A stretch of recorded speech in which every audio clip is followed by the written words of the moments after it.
Chapter 13 of Son of Tarzan. This recording is in the public domain. Son of Tarzan by Edgar Rice Burroughs. Chapter 13. Meriem, again bound and under heavy guard in Kovudoo's own hut, saw the night pass and the new day come without bringing the momentarily looked-for return of Korak. She had no doubt but that he would come back, and less still that he would easily free her from her captivity. To her Korak was little short of omnipotent. He embodied for her all that was finest and strongest and best in her savage world. She gloried in his prowess, and worshipped him for the tender thoughtfulness that always had marked his treatment of her. No other within the ken of her memory had ever accorded her the love and gentleness that was his daily offering to her. Most of the gentler attributes of his early childhood had long since been forgotten in the fierce battle for existence which the customs of the mysterious jungle had forced upon him. He was more often savage and bloodthirsty than tender and kindly. His other friends of the wild looked for no gentle tokens of his affection. That he would hunt with them and fight for them was sufficient.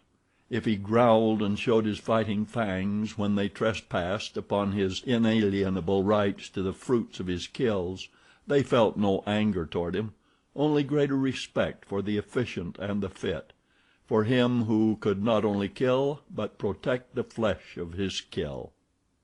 But toward Meriem he always had shown more of his human side. He killed primarily for her. It was to the feet of Meriem that he brought the fruits of his labors.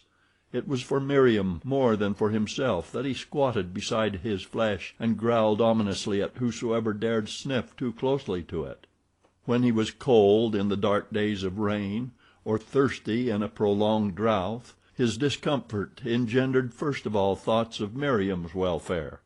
After she had been made warm, after her thirst had been slaked, then he turned to the affair of ministering to his own wants. The softest skins fell gracefully from the graceful shoulders of his Meriem.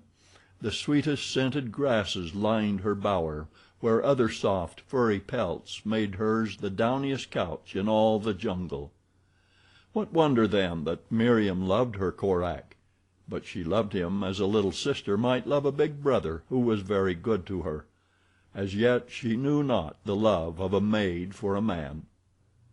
So now, as she lay waiting for him, she dreamed of him and of all that he meant to her.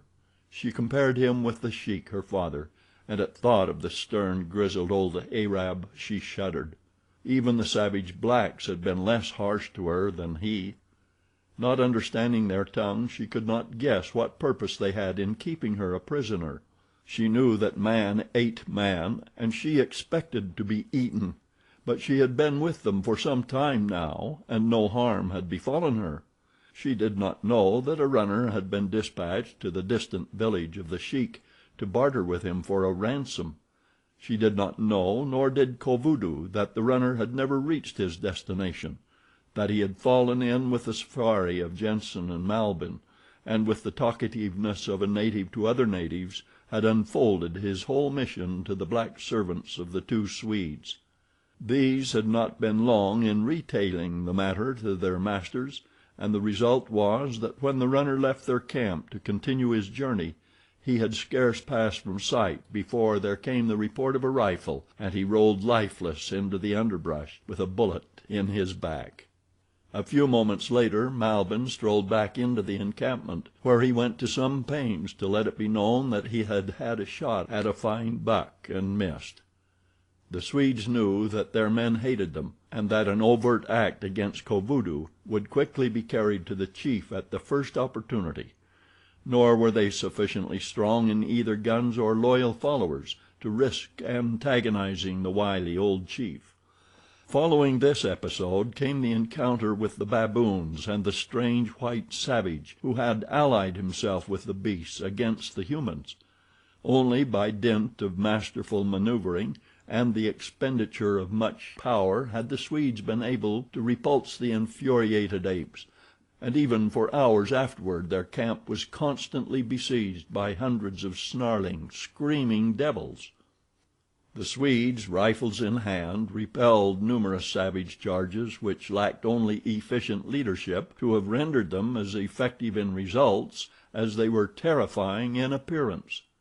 Time and time again the two men thought they saw the smooth-skinned body of the wild ape-man moving among the baboons in the forest, and the belief that he might head a charge upon them proved most disquieting. They would have given much for a clean shot at him, for to him they attributed the loss of their specimen and the ugly attitude of the baboons toward them. "The fellow must be the same we fired on several years ago," said Malbin. "That time he was accompanied by a gorilla. Did you get a good look at him, Carl?" "Yes," replied Jenssen.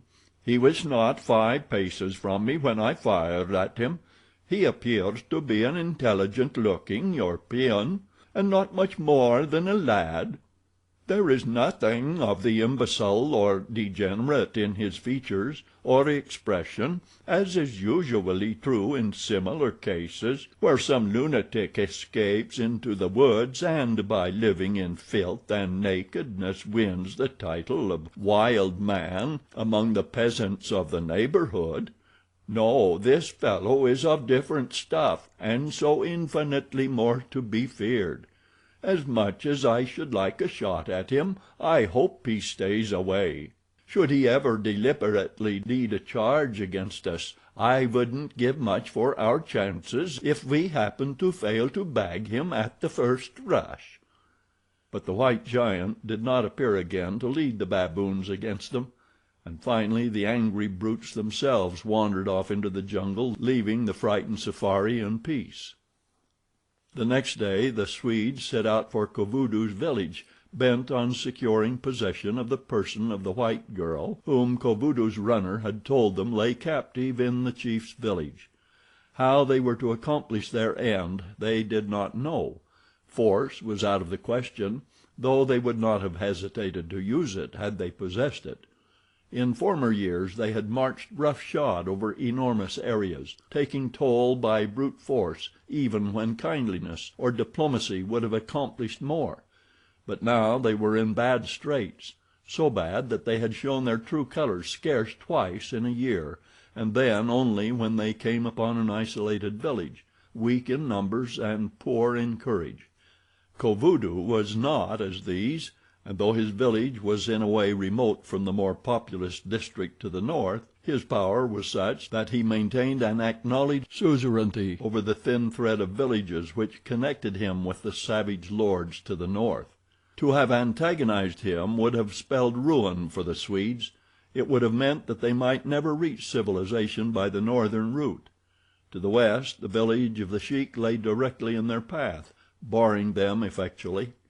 To the east the trail was unknown to them, and to the south there was no trail. So the two Swedes approached the village of Kovudoo with friendly words upon their tongues and deep craft in their hearts. Their plans were well made. There was no mention of the white prisoner. They chose to pretend that they were not aware that Kovudoo had a white prisoner. They exchanged gifts with the old chief, haggling with his plenipotentiaries over the value of what they were to receive for what they gave, as is customary and proper when one has no ulterior motives. Unwarranted generosity would have aroused suspicion. During the palaver which followed they retailed the gossip of the villages through which they had passed, receiving in exchange such news as Kovudoo possessed. The palaver was long and tiresome, as these native ceremonies always are to Europeans. Kovudoo made no mention of his prisoner, and from his generous offers of guides and presents seemed anxious to assure himself of the speedy departure of his guests. It was Malbin who, quite casually, near the close of their talk, mentioned the fact that the sheik was dead. Kovudoo evinced interest and surprise. "You did not know it?" asked Malbin. "That is strange. It was during the last moon. He fell from his horse when the beast stepped in a hole. The horse fell upon him. When his men came up, the sheik was dead." Kovudoo scratched his head. He was much disappointed. No sheik meant no ransom for the white girl. Now she was worthless, unless he utilized her for a feast, or a mate. The latter thought aroused him. He spat at a small beetle crawling through the dust before him. He eyed Malbin appraisingly. These white men were peculiar. They traveled far from their own villages without women. Yet he knew they cared for women. But how much did they care for them? That was the question that disturbed Kovudoo. "I know where there is a white girl," he said unexpectedly. "If you wish to buy her, she may be had cheap." Malbin shrugged. "We have troubles enough, Kovudoo," he said, "without burdening ourselves with an old she-hyena, and as for paying for one—" Malbin snapped his fingers in derision. "She is young," said Kovudoo, "and good-looking." The Swedes laughed. "There are no good-looking white women in the jungle, Kovudoo," said Jenssen. "You should be ashamed to try to make fun of old friends." Kovudoo sprang to his feet. "Come," he said, "I will show you that she is all I say." Malbin and Jenssen rose to follow him, and as they did so their eyes met, and Malbin slowly drooped one of his lids in a sly wink. Together they followed Kovudoo toward his hut. In the dim interior they discerned the figure of a woman lying bound upon a sleeping mat. Malbin took a single glance and turned away.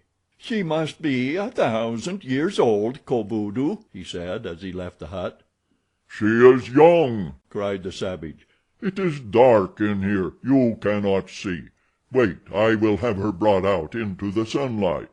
And he commanded the two warriors who watched the girl to cut the bonds from her ankles and lead her forth for inspection. Malbin and Jenssen evinced no eagerness, though both were fairly bursting with it, not to see the girl but to obtain possession of her. They cared not if she had the face of a marmoset or the figure of a pot-bellied Kovudoo himself. All that they wished to know was that she was the girl who had been stolen from the sheik several years before. They thought that they would recognize her for such if she was indeed the same, but even so the testimony of the runner Kovudoo had sent to the sheik was such as to assure them that the girl was the one they had once before attempted to abduct. As Meriem was brought forth from the darkness of the hut's interior, the two men turned with every appearance of disinterestedness to glance at her. It was with difficulty that Malbin suppressed an ejaculation of astonishment. The girl's beauty fairly took his breath from him, but instantly he recovered his poise and turned to Kovudoo. "Well," he said to the old chief. "Is she not both young and good-looking?" asked Kovudoo. "She is not old," replied Malbin, "but even so she will be a burden. We did not come from the north after wives. There are more than enough there for us." Meriem stood looking straight at the white men. She expected nothing from them. They were to her as much enemies as the black men. She hated and feared them all. Malbin spoke to her in Arabic. "We are friends," he said. "Would you like to have us take you away from here?" Slowly and dimly, as though from a great distance, recollection of the once familiar tongue returned to her. "I should like to go free," she said, "and go back to Korak." "You would like to go with us?" persisted Malbin. "No," said Meriem. Malbin turned to Kovudoo. "She does not wish to go with us," he said. "You are men," returned the black. "Can you not take her by force?" "It would only add to our troubles," replied the Swede. "No, Kovudoo, we do not wish her. Though if you wish to be rid of her, we will take her away because of our friendship for you." Now Kovudoo knew that he had made a sale. They wanted her, so he commenced to bargain, and in the end the person of Meriem passed from the possession of the black chieftain into that of the two Swedes in consideration of 6 yards of American, 3 empty brass cartridge shells, and a shiny new jackknife from New Jersey. And all but Meriem were more than pleased with the bargain. Kovudoo stipulated but a single condition, and that was that the Europeans were to leave his village and take the girl with them as early the next morning as they could get started. After the sale was consummated, he did not hesitate to explain his reasons for this demand. He told them of the strenuous attempt of the girl's savage mate to rescue her, and suggested that the sooner they got her out of the country, the more likely they were to retain possession of her. Meriem was again bound and placed under guard, but this time in the tent of the Swedes. Malbihn talked to her, trying to persuade her to accompany them willingly. He told her that they would return her to her own village, but when he discovered that she would rather die than go back to the old sheik, he assured her that they would not take her there, nor, as a matter of fact, had they had an intention of so doing. As he talked with the girl, the Swede feasted his eyes upon the beautiful lines of her face and figure. She had grown tall and straight and slender toward maturity since he had seen her in the sheik's village on that long gone day. For years she had represented to him a certain fabulous reward. In his thoughts she had been but the personification of the pleasures and luxuries that many francs would purchase. Now, as she stood before him, pulsing with life and loveliness, she suggested other seductive and alluring possibilities. He came closer to her and laid his hand upon her. The girl shrank from him. He seized her, and she struck him heavily in the mouth as he sought to kiss her. Then Jenssen entered the tent. "Malbihn!" he almost shouted. "You fool!" Sven Malbihn released his hold upon the girl and turned toward his companion. His face was red with mortification. "What the devil are you trying to do?" growled Jenssen. "Would you throw away every chance for the reward? If we maltreat her, we not only couldn't collect a sou, but they'd send us to prison for our pains. I thought you had more sense, Malbihn." "I'm not a wooden man," growled Malbihn. "You'd better be," rejoined Jenssen. "At least until we have delivered her over in safety and collected what will be coming to us." "Oh, hell!" cried Malbihn. "What's the use? They'll be glad enough to have her back, and by the time we get there with her she'll only be too glad to keep her mouth shut." "Why not?" "Because I say not," growled Jenssen. "I've always let you boss things, Sven, but here's a case where what I say has got to go, because I'm right and you're wrong, and we both know it." "You're getting damned virtuous all of a sudden," growled Malbihn. "Perhaps you think I have forgotten about the innkeeper's daughter and little Salele and that nigger at—" "Shut up!" snapped Jenssen. "It's not a matter of virtue, and you are as well aware of that as I. I don't want to quarrel with you, but so help me God, Sven, you're not going to harm this girl if I have to kill you to prevent it. I've suffered and slaved and been nearly killed 40 times in the last 9 or 10 years, trying to accomplish what luck has thrown at our feet at last, and now I'm not going to be robbed of the fruits of success because you happen to be more of a beast than a man. Again I warn you, Sven," and he tapped the revolver that swung in its holster at his hip. Malbihn gave his friend an ugly look, shrugged his shoulders, and left the tent. Jenssen turned to Meriem. "If he bothers you again, call me," he said. "I shall always be near." The girl had not understood the conversation that had been carried on by her two owners, for it had been in Swedish. But what Jenssen had just said to her in Arabic she understood, and from it grasped an excellent idea of what had passed between the two. The expressions upon their faces, their gestures, and Jenssen's final tapping of his revolver before Malbihn had left the tent had all been eloquent of the seriousness of their altercation. Now toward Jenssen she looked for friendship, and with the innocence of youth she threw herself upon his mercy, begging him to set her free that she might return to Korak and her jungle life.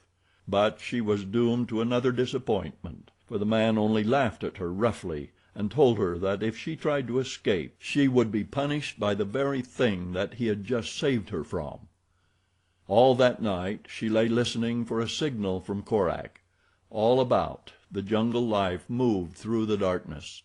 To her sensitive ears came sounds that the others in the camp could not hear, sounds that she interpreted as we might interpret the speech of a friend, but not once came a single note that reflected the presence of Korak. But she knew that he would come. Nothing short of death itself could prevent her Korak from returning for her. What delayed him, though?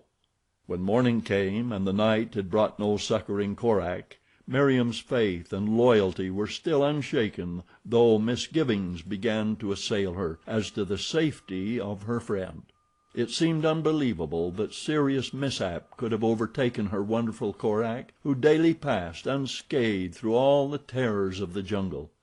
Yet morning came, the morning meal was eaten, the camp broken, and the disreputable safari of the Swedes was on the move northward, with still no sign of the rescue the girl momentarily expected. All that day they marched, and the next and the next, nor did Korak even so much as show himself to the patient little waiter moving, silently and stately, beside her hard captors. Malbihn remained scowling and angry. He replied to Jenssen's friendly advances in curt monosyllables. To Meriem he did not speak, but on several occasions she discovered him glaring at her from beneath half-closed lids, greedily. The look sent a shudder through her. She hugged Geeka closer to her breast, and doubly regretted the knife that had been taken from her when she was captured by Kovudoo. It was on the fourth day that Meriem began definitely to give up hope. Something had happened to Korak. She knew it. He would never come now, and these men would take her far away. Presently they would kill her. She would never see her Korak again. On this day the Swedes rested, for they had marched rapidly, and their men were tired. Malbihn and Jenssen had gone from camp to hunt, taking different directions. They had been gone about an hour when the door of Meriem's tent was lifted and Malbihn entered. The look of a beast was on his face. End of chapter 13.